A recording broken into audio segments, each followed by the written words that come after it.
Hi everyone, welcome back to this week's casual conversation. Hope you're all having a good morning. Well, actually, technically it's now afternoon here. Oh my gosh, last night I fell into the trap that I often do of getting caught up in a book that was really good, and so I went to bed a little bit later, and then it's actually a really lovely day today, and the sun was up very early, which ended up, I think, being what woke Oren up a bit earlier. So he was up at like 6:15, which he's normally now, I'd say, up more consistently around 7:30. So my body hasn't adjusted to him waking up at 6:15, and I hadn't had as much sleep as I was hoping for, so I was quite a bit tired. And it is currently, as I film this video, July 4th, which of course, big day for America, but even bigger day today for us in the UK because we have a general election going on. And I really want to try and stay up a little bit tonight to watch the results, at least, well, the exit poll comes out at 10 o'clock, but to kind of get some of the atmosphere, because it could potentially be a pretty big, pretty seismic election for us over here. It might be, God please, I'm praying, the end of the Conservative government. By the time this video goes out, obviously we'll all know, but as I sit here filming this, I don't. So bear with me. Anyway, the reason I was sharing that is because I decided when I got back from dropping Oren off and having had breakfast, I was feeling quite tired, and I thought if I'm going to be able to actually stay up tonight and watch any of this potential history in the making, I'm going to need to have a nap, so I did. So I have napped, I am refreshed, I've got a little bit of extra work to do after I finish filming this video, and then I've got my training this afternoon, but all should be good and finished and cleaned up in time for me to go over to my parents' house this evening, where we're all going to watch the election results together. The sun is currently going in and out, so I'm going to alternate between being quite yellow and quite blue, I'm afraid, in this video, but it is what it is. Anyway, the topic I actually wanted to talk about in this video is not the election, but education, because this is, I'd say, the one area that I am still undecided over when it comes to what I want to do with Oren in terms of school. I asked you guys on Instagram what questions you had for me with regards to education, and I'd say there were three main topics people were asking. One was people wanted to know how the system works in the UK, for those of you who are outside it. The other one was people wanted to know what I felt about private school, and the other one was a lot of people asking me, am I going to homeschool, or will I consider homeschooling Oren? So I figured it would be good to answer those questions today. Okay, let's start at the beginning, which is how the British education system works. So if you're going through the state education, basically what happens is that the September after they have turned 4 is when children in the UK start school. They start in what's called reception. You typically apply for your place when your child is around 3, and you can go and look around schools, you can read online brochures about them. The local authority will typically publish this information. You have to apply through the local authority, and you have to basically list the schools you want in order of priority, and most places I think give you up to 6 options. So basically the first school you write down is your most preferred, second school, second preference, etc, etc. And what they do is they allocate them on a basis of availability. So if a school is really oversubscribed, so a lot of people put that as their first choice, then they choose who goes there based on distance from the school, and that's based off of like pathways and direct access to the school. And then they typically publish like who the furthest distanced person was away that got a place at that school online, so you can see if you have any chance getting in there before you apply for it or you consider it. So that's one. Then if you have applied for a school and you are outside of the catchment area and there's a lot of people that apply for it, they will then move down to your second preference and see if you are within, if that one's oversubscribed, or if you're within the distance for that, and so on and so forth. That's basically how it works. So typically you apply for your primary school place, and that is reception to year 6. So you have reception, year 1, year 2, year 3, year 4, year 5, year 6. So kind of like 7 years in one school. And reception is kind of like a link between nursery or kindergarten and year 1, where like a bit more kind of structured learning starts. That's not to say there isn't any learning going on, but it tends to be a lot more fluid, a lot more play-based in reception. And then from like year 1 is typically where they start to do a little bit more academic work. By law, you don't actually have to start school before 5, so you don't have to go to reception, but pretty much everybody does. So you would typically apply for primary school, and then when your children are around age 11, so they finish year 6, you would apply for a secondary school place. That goes from year 7 to year 11, so that's just 5 years of senior school. And then, or secondary school, senior school, we call it. We don't tend to call it high school here, but if you say high school, people will know what you mean. Then you apply typically for either 6th form or college. That's 2 years post year 11. So if you I was at a private school where they were called year 12 and year 13. But that's basically sixth form. Or you go to a completely separate building, which is only a college, and that is, again, the same year. So that's from when you're like 16, 17 to when you're 18. And then after that, you go to university. So college and university are two separate things in the UK. They can't be used interchangeably like they are, for example, in the States. But college is kind of like a step of independence between secondary school and university, because obviously I think pretty much every state school in the UK, if not every state school, has a uniform policy. So you wear uniform up until year 11. If you go to sixth form, they may also have some sort of uniform. It might not be the same as the school. It might be kind of just smart clothing, but typically you get a little bit more freedom then. Or if you go to college, then you often get a lot more freedom and there's no uniform there. And then university is where you tend to move out and actually live independently and everything. So college is kind of like the buffer between the two. So that's a rough overview of our kind of education system.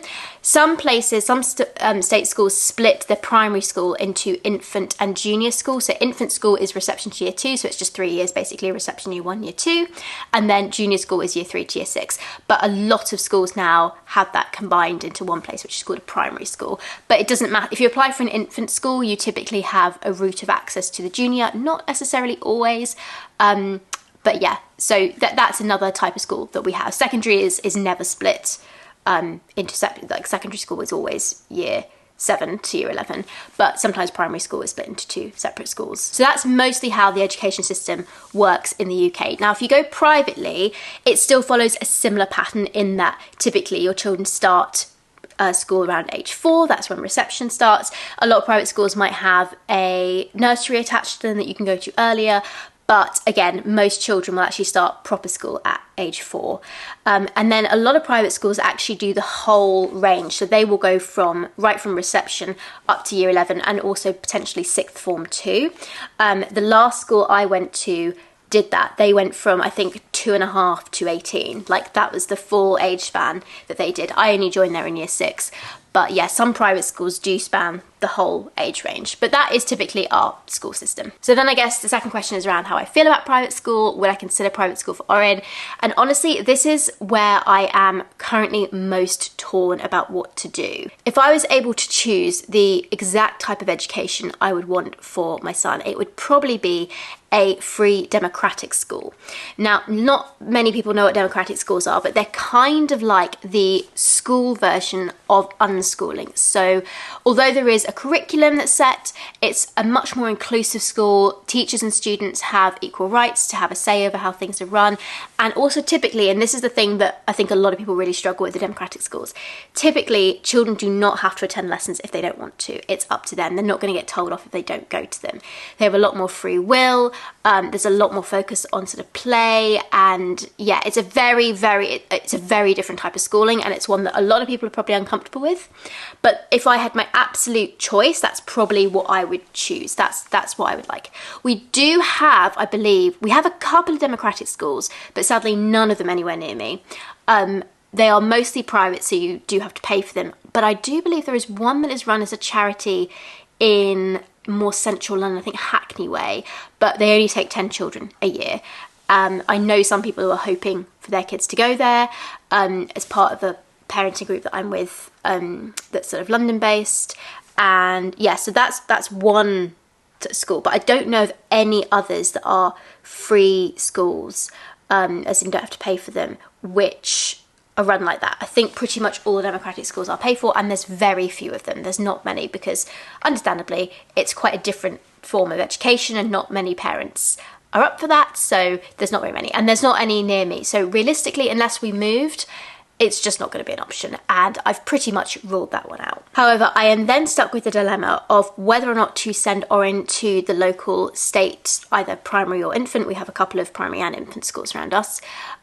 Or to put him into a private Steiner school. So we do have Montessori and Steiner schools. However, most of them are capped at age 5. So they go up to age 5 and then they stop, and then most people either have to go to a different private school or into the state sector at that point.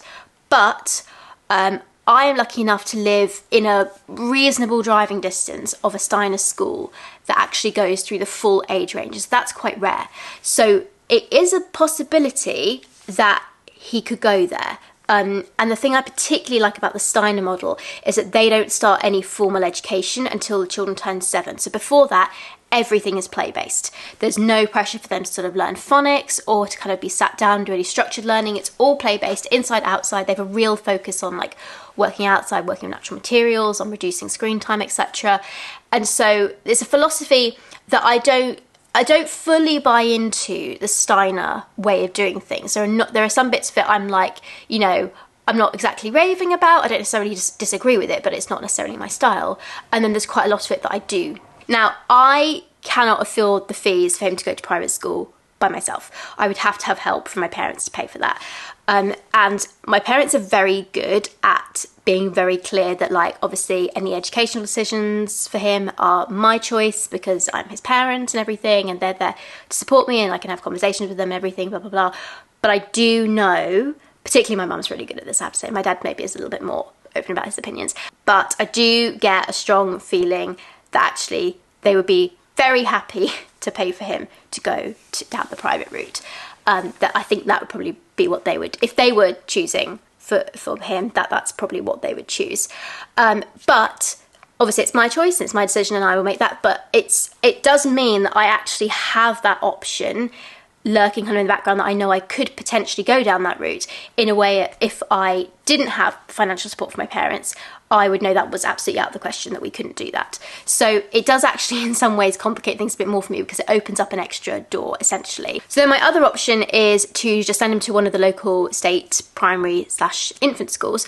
And I think this is I swing so wildly between what I want to do. I think I'm currently swung more towards being in favour of this side of things for a couple of reasons. One, from a moral standpoint, I do have a bit of an issue with private schools. Although, that being said, I think generally people have an issue with the kind of really academic ones giving kids such a big advantage, whereas I'm kind of... What people forget is that private schools are actually on a spectrum. So generally speaking, if you think of the kind of school spectrum, a bit like the political spectrum with a left and a right, you have the Etons and the Harrows at like the far right, like really strict academic focus. That's how they function.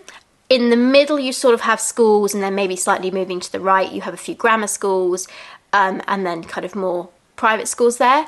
But you also have quite a lot of private schools that go to the left, and this is more so like the Montessori, the Waldorf schools, and then right at the end, you have democratic schools. They're probably the most radical of the kind of left-leaning schools. But there's, you know, and performing arts schools, that's where I went. I went to performing arts school, my last private school I went to. I actually, first of all, started out in the state system until year 3. I then moved to a very academic private school, which I hated for 2 years.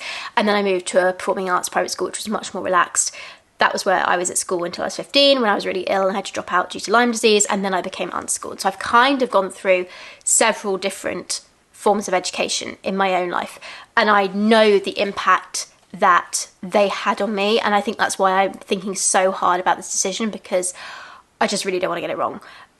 That's the long and short of it. So anyway, when it comes to state schools, like morally, I think there is an issue with some children being given such an advantage, because 93% of kids go to state school and only like 7% go to private school, and yet private school children take up a huge number of the really high-ranking, high-paying jobs. So there is an issue with that. And also, when you take those children out of the state school system, you take out the really influential families that would put pressure on the government to make our schools really good, because if everyone's kids got to go to state school, then the state school's got to be good, which is kind of like how Finland runs actually, and it seems to work really well for them. So there is a moral standpoint for this, but also kind of like for me acknowledging that how the system is currently run, that actually I've got to make the best of what I've got and choose the right thing for my own child. Secondly, in the UK, all infant school age children, so that's reception year 1, year 2, regardless if they're in an infant school or in a primary school, are entitled to free school meals. So that means I would not have to think about paying for his school dinners for the first 3 years that he was at school, which is always a great help. If you went to the Waldorf school, Steiner school, the same thing, then they don't actually provide lunches. I would have to make his lunch to send it with him every day.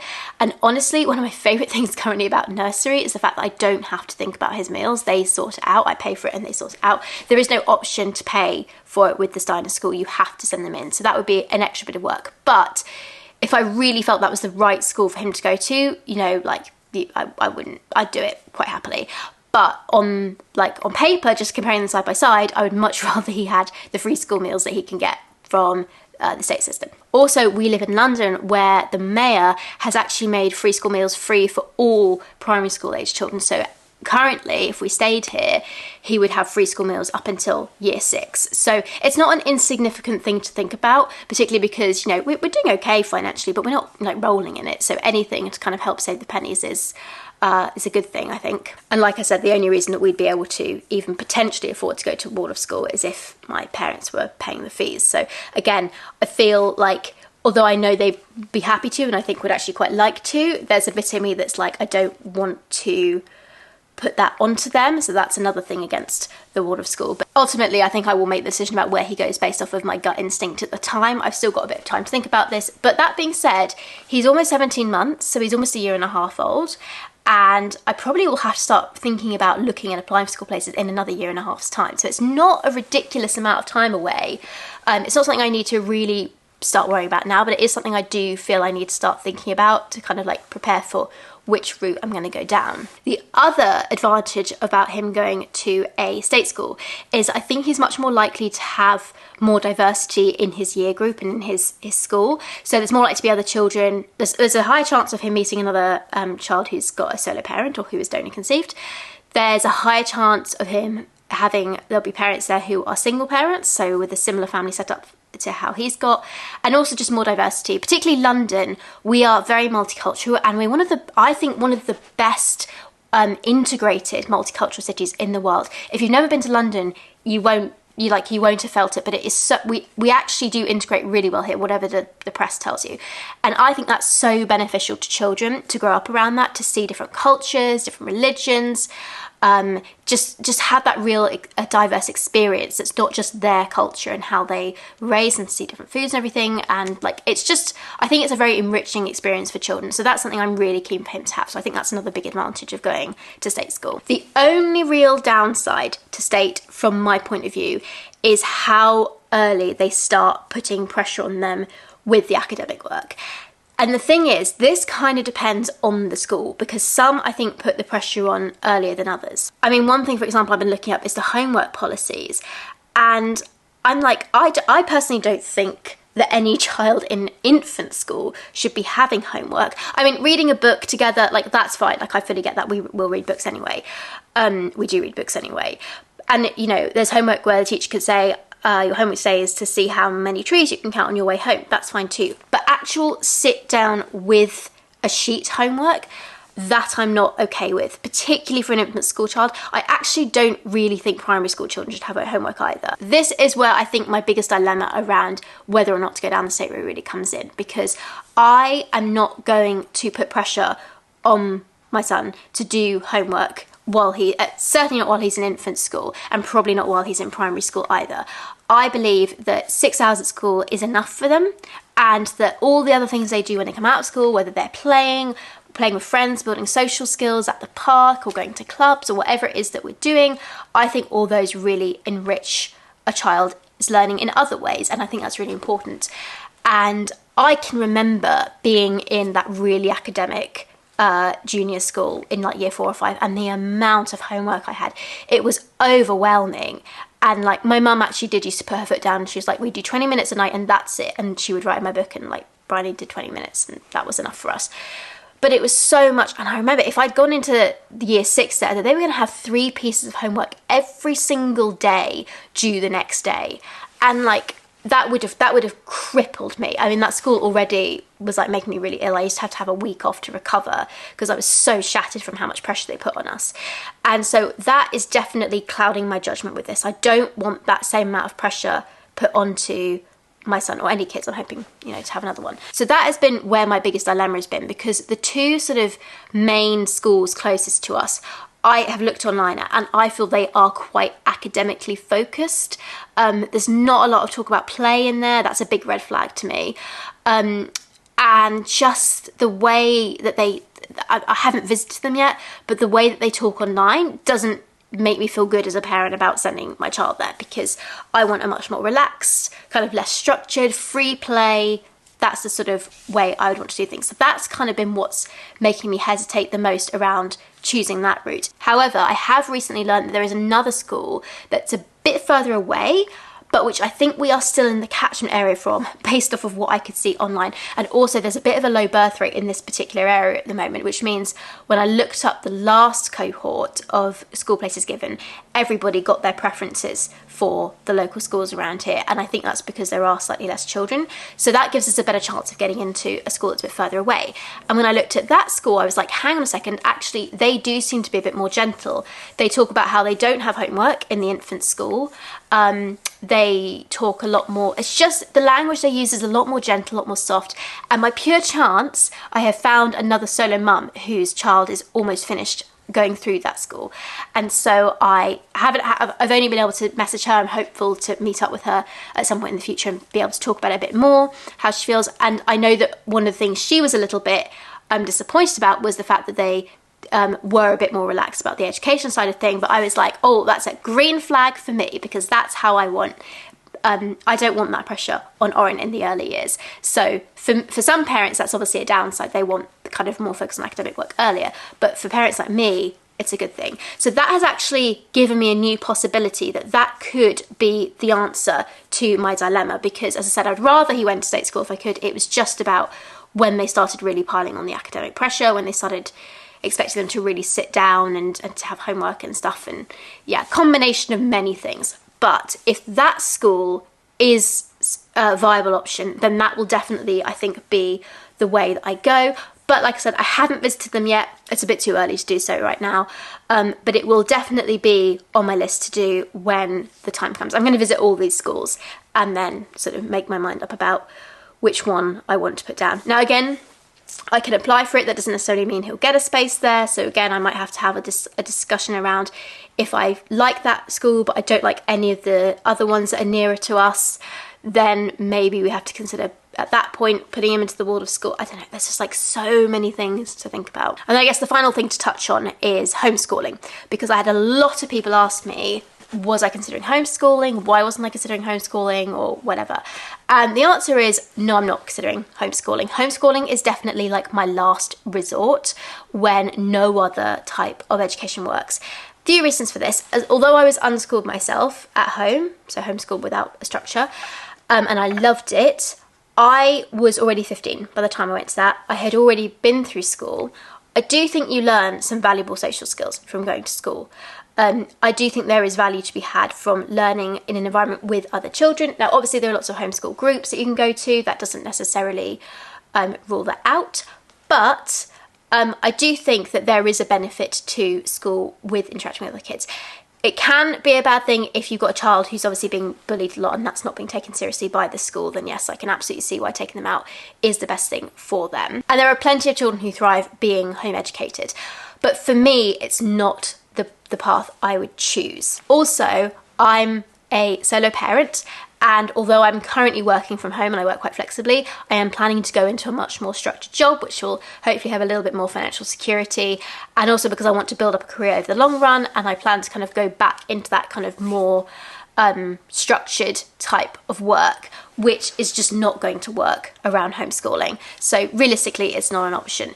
As I said, it is something I will keep on the table, pushed right to the back for if nothing else works. That will be my absolute last resort, and I would do it. And as I said, I have experience of going down that route myself when I was older, but it is certainly not my first choice, and it's not something that I am currently considering when I think about his education, certainly in the early years. We will definitely start off in a school. It's just what kind of school and which school that ends up being. So yeah, that's currently basically an insight into what I'm currently thinking about and the dilemmas I'm having. And like I said, I swing back and forth so much at the moment. Like every time I think I'm settled on one idea, like I said at the moment, I'm kind of settled on that state school that's a bit further away from us. Every time this happens, I'm like, yeah, no, this is the route we're going to go down. This is the education thing I'm going to choose. we'll be fine this way. Then something else happens and I swing to the other side and I'm like, no, he's definitely going to the Steiner school. That's absolutely what we're going to do. And then something else happened. I'm like, no, we're going to go to the state school. Like literally, I'm swinging back and forth so much between it. This is the only thing I think that I'm really undecided over with like regards to parenting. Like in terms of my parenting style and other aspects of life, I'm kind of very go with the flow, or I feel like I'm fairly comfortable with the decisions I've made about how I'm going to do things. But with this is the one thing I swing wildly back and forth on. So anyway, I would be really curious to know, those of you who have children in the system already, those of you who are much more relaxed about kind of education and want your children to kind of play and to have fun and to not have too much academic pressure put on them, how have you handled, if they're at state school, how have you managed that? Have your kids been okay with it? Have you been able to counteract a kind of really high pressure academic message at school? Because the other thing is, I don't want to be that really annoying parent, because I think the teachers have enough to deal with. I don't want to be that parent that's pushing against it. It's more like, it's not that I want to be difficult, it's that I don't have a choice in the state system. If that's my main option, like I have no, the local authority decides where my kid goes. I can give them preferences, but they ultimately decide where they go. And like, I've got no choice but to send them there. There isn't a range of different options within the state sector where you can choose a school that's maybe more academic, or a school that's more sort of focused on play and, has a softer approach to it. It's not like you get the option of which type of school you get. You get like one type of school that everyone has to kind of fit in, which I don't think really works in the 21st century, but that's another discussion. But yeah, I don't want to be that really difficult parent to the teacher. So I'm just like, if those of you have gone down the route who have children in state school, and maybe you have a no homework policy, how has the school reacted to that? How have you done with that? Let me know in the comments. Those of you that maybe chose to go down a Steiner school or a Montessori school for longer term, not just like the kindergarten age, let me know how that's gone and why you made that decision. I know there's a few out there that homeschool too, but like I said, that's really not I'm not going to be going down that route, and it's not really an option for me with work as well in the future. It's just not going to be possible. And also, if you had a big dilemma about education and what to do, how you settled on what you were happy with, and if you didn't really have the option to go somewhere you're happy with, how have you managed to adapt to it? Or yeah, basically, I'm just interested in thoughts on this, because it is something that I really think about a lot. Anyway, I need to go and have lunch now before my training starts, but thank you so much for watching, guys. Do please subscribe. Thank you so much to my Precious Star Superstar members who give me a bit of extra support each month. It's really valued. And thank you so much for sticking around with the casual conversation style of video. It seems to be really popular. I'm really loving how many of you guys are liking this kind of more casual style, so I definitely will be keeping this on even after I finish my training. Lovely to catch up with you as always, and I will see you next week. Bye everyone, have a great day.